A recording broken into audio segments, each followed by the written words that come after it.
Sometimes the smallest things can change the course of our lives. A glance, a word, a gesture. But what if I told you mine was a letter, a love letter, that completely changed my life?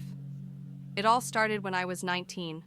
Freshly, I arrived at the College of Sanity, long distance from my home. I was just trying to figure out who I was. It was my first time away from home, and I felt like I was stumbling through the ups and downs of this new chapter of my life. I had this friend, Sarah, who was my roommate.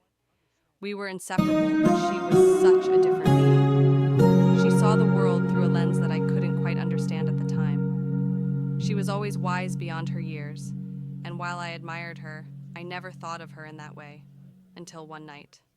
One evening, I sat down to write her a letter. It wasn't anything fancy, just a simple note telling her how much I appreciated our friendship. I wasn't expecting anything in return. It was just one of those fleeting thoughts that made me pick up a pen and pour my heart onto the page. A week went by, and I forgot about it. Then, one day, a letter arrived for me. There was no name on the envelope, just my address. When I opened it, the first thing I saw was Sarah's handwriting. My heart skipped a beat. I started reading, and to my shock, it wasn't just a thank you note, it was much more. Sarah wrote how much my words meant to her. She told me things she had never said out loud, how she felt about me, how much my simple note had touched her. And here's the twist. She felt the same way I did.